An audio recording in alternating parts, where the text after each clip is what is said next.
I hope you enjoyed our last lesson on the types of RVs. Today we're going to look at pre-buying guide designed to help you choose the RV that truly fits your lifestyle, your budget, and your travel goals. I've included a worksheet for you to download. Go grab it now and we'll go through it step by step together so you'll be ready to make more confident choices. Once you've filled it out, you can share your top 3 takeaways in the group, and then we can all learn from each other and compare notes. There we go. So it's easy to picture yourself cruising in your new RV, waking up to mountain views, or sipping coffee by the lake. That dream is possible. But before you step onto a dealer's lot or browse online ads, take time to think through these essentials. This checklist will help you slow down, get clear on what you really need, and avoid costly mistakes and scams. Use it as your roadmap before you buy. So let's go through these questions together. The first questions are about lifestyle and the type of RV that you will be looking at. Have you thought about how you'll use your RV? Are you only going to use it on weekends or occasionally? Only in the summer and store it in the winter? Are you going to use it full time and travel across country and live in it, maybe years at a time? Are you going to camp with the kids? Write down which one of those things, or whatever combination of that, what you're going to use your RV for. Do you know the different types of RVs? That's the second question. Well, if you watched the first lesson, of course you know. But if you skipped the first lesson, maybe you should go back and take a look at that. Motorhomes, travel trailers, fifth wheels, camper vans, trucks, truck campers, teardrops, pop-ups, A-frames. There are so many different types of RVs. Some you may never even have heard about. And the third question in the lifestyle and RV type is, do I understand campground and roadside limits for where I want to travel? So I put some notes here. I'm going to talk to you about each one of these things just a little bit. If you're just using it for weekend trips, basically any RV will work. If you're going to full-time, wait a minute, stop right here. There are two things where you live in your RV all the time. One is called stationary. That's where you live in an RV park or on your property. The RV never moves except for when you moved it in there and when you're going to move it out. That is called stationary RV living, okay? It is not called full-time RVing, which is what you'll see in a lot of publications, and you'll see people talk about full-timing. Full-timing is actually living and traveling in your RV full-time. Now, that may be that you travel from one spot to another and stay a month or 2 or 3 months there, but then you travel again to another spot. You don't really have a home base. Full-time RVer does not normally have a home base, or if they do, they visit it frequently, but they may have someone else living there. They may have it rented out, but full-timer lives in their RV and travels full-time. Are you going to be traveling in it full-time? If you are, you might want to look at storage space. Some people want a washer and a dryer. Some people want bigger tanks because they boondock, boondocking is staying in a camping area where you don't have hookups, so you don't have water, electric, sewer, any of that. So you want to have bigger freshwater tanks and holding tanks so you can stay out there boondocking longer. Are you going to go cross country? You need to consider fuel economy then and drivability. All issues that you need to think about before you buy your RV, or at least narrow it down. So, do you know the different RV types? Well, if you watch lesson 1, those are the different types. And if you need to refresh, go back. If you don't live and travel in it full time, you will need to store your RV somewhere. And where will you store this RV? Some HOAs, they forbid RV parking. Off-site storage costs, I don't know, between $50 and $250 a month. So call your local storage areas and find out what it would take to store your RV. And I will recommend that you store it under cover. Even if it's just a roof, it's so much easier on your RV, keeps it from leaking, and keeps it from fading in the sun. And it's just so much better if you can get an enclosed or at least undercover storage if you're storing it somewhere. Also, the type of RV you're thinking about, where are you going to be camping? Because some campgrounds have limits of only 25 foot long. Those are normally national park areas or Forest Service, where they really have small camping areas. They used to just be tenting areas. You can get a small RV in there. But if you've got a 30 or 40 foot vehicle, there's nothing available for you. So think about the size and where you want to park. If you want to go across country and hit the Grand Canyon and Yosemite and all the national parks, you might want to think about getting a smaller vehicle. Now, there are usually RV parks outside of the park themselves that have space for larger rigs. So that's maybe something that you want to think about if your rig is larger. You might not be able to get into the national park. So national parks, 25 to 30 feet tops. State parks, 30 to 35. County parks, 20 to 30 feet. I mean, really small. And private parks, though, can get up to 45 foot. And you don't have to unhook your car if you're towing a vehicle. Sometimes those larger parks have drive-throughs and you just drive right in. So think about that. So let's talk about budget. Have you decided how much you can comfortably spend? Are you buying cash? Are you looking at financing? If you do you know what kind of options that you have? Do you have a personal line of credit? Are you getting a second mortgage on your home? Are you just getting a loan like a car loan? Now, those are different. Car loans are different than RV loans. And they usually have a higher interest rate. So check out what you would like to do and what's available to you, what your options are before you go to that RV dealer. He's going to try to sell you on getting your financing through them, which is usually much more expensive than if you can do it on your own at a credit union or a local bank. Have you factored in insurance, maintenance, and campground fees in the purchase price? You know, those can really add up. Insurance,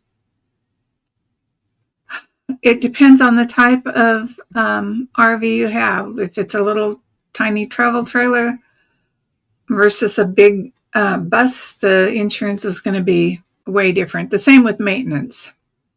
But there's always maintenance on these things. Somebody's told me they're cracker boxes on wheels, and that's basically true. No matter what type of rig or how much you paid for it, they really don't have the quality control that that's needed. So beware. Are you aware of depreciation and how much value an RV loses over time? Depreciation on a new RV is 20 to 30% in the first year and 50% by year 5. If you want to get the best deal, buy one between 2 and 5 years old to save money. I would factor in the insurance costs $500 to $2,500 a year for insurance depending on your rig. Maintenance $1,000 to $3,000.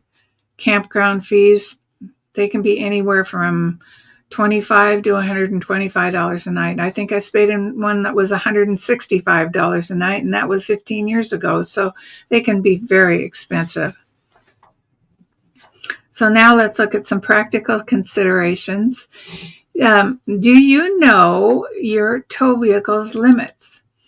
Now, if you're considering towing a fifth wheel or a trailer, do you already have a tow vehicle? Do you have a pickup or something that you're going to be towing with? Do you know how to determine its towing capacity? Or if not, do you know what tow vehicle you'll need for the RV you want? So if you don't have an RV yet, and you don't have the tow vehicle yet, you need to coordinate that so that you will get the right combination. Do you know how to figure that out? I'll work in I think it's the next lesson or maybe the 4th lesson. We will go through that in detail so you will know exactly what you can tow with the vehicle that you have. And we'll do a worksheet and you can figure that entire thing out. It's not that complicated once you know how, but nobody tells you, and relying on an RV salesperson to say, oh, don't worry, your truck will tow that just fine. They want to sell you an RV, so know before you go. A half-ton pickup can tow 5,000 to 9,000 pounds, and a 3/4 ton, 10 to 15. A 1-ton dually, which means you have 4 wheels on the back axle, so 2 on each side. That's called a dually, and it's 16 to 30,000 pounds. You have to match your GVWR to your tow rating. That's gross vehicle weight rating, okay? Now, opposite way, you have a motorhome, or you want to buy a motorhome and you want to tow a car. Do you know if the car that you have to tow, you can tow 4 wheels flat on the ground, or are you going to have a tow dolly to tow that car with you? Jeep Wranglers are, most Jeeps, in fact, you can tow 4 wheels on the ground. That's why you see so many of them on the road behind RVs. But there are a few other ones. Honda CRV, I think the older ones can. The others are going to need a dolly or a trailer to tow. And whether or not you want to do that, you may opt to put a small motorcycle on the back or just bicycles. I've driven many years with just a little scooter on the back of my RV, and that was not a problem. Have you thought about who's going to be driving the car and the comfort level? If it's just solo, have you ever driven one before? It's very different than driving a car. Although it's different, it's not that difficult. Don't let it sway you. If you're nervous at all, they do have RV driving schools, and you can go to one of those. Particularly if you've got a big rig, that might be a great idea. Those classes are about $300 to $400 and well worth it. So have you considered fuel costs and miles per gallon for the different type of RVs? If you're getting a Class A diesel, one of those big bus types, you're going to get 7 to 10 miles per gallon. And if you have a Class C, you're going to get 8 to 12. A Class B, that would be 14 to 18. And the tow vehicles, if you're towing a trailer or a fifth wheel, those get between 8 to 12 miles per gallon while you're towing them. There's a big difference in your miles per gallon and your fuel costs.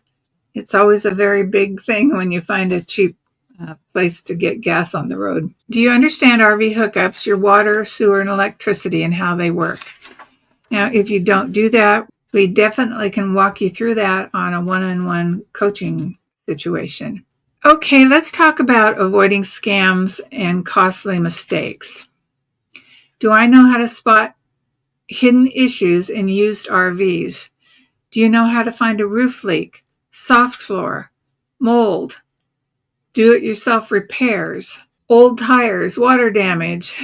One of the best things that you can do before you buy is to hire a certified inspector, and that's going to cost you between $400 and $700, but it's well worth the money if you realize that once you've bought this RV, it's got damage that's going to cost you thousands of dollars. So an RV inspection is a great thing to do. Dealer add-ons. Do you know which ones are necessary? If you go to a dealer to buy, they will try to give you warranties and, fabric protection, prep fees, solar installations.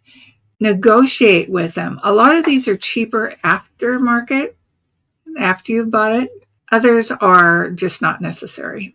So know what's happening before you buy it.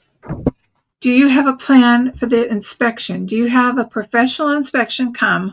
Or if you're going to do this to yourself, you have a detailed checklist to go through every single item to make sure it works, to make sure it's not damaged, to make sure it's not something you're going to have to fix. Do you know how to tell if a tire is old? I'm going to walk you through that too. Well, that will be in another lesson. Do you know about the Foursquare sales method and how to negotiate the best deal? Now, the Foursquare sales method you will find at auto dealers and RV dealers. And if you're buying new or buying used, even off of an RV dealer's lot, you're going to see this. It's a piece of paper. It's got 4 squares on it, and it's what the salesperson uses as a visual to figure out how much down payment you're going to pay, what is the total price, what are the add-ons, and all that, and put it all in a offer that they will take to their sales manager, and the sales manager will put it into a contract and say yes or no. So this is where your negotiation is, and this is where you really need to be wary, because the salespeople know how to make the numbers jive in the squares, and it looks like a great deal, and it may not be a great deal. So I am going to walk you through the Foursquare method in one of our later lessons. As you can see, there are a lot of things for you to think about before you buy your first RV. I would be happy to walk any of you through that. You can see my one-on-one coaching, or I can do group coaching. If you have questions, you can even email questions to me. You can check out that on the lesson page.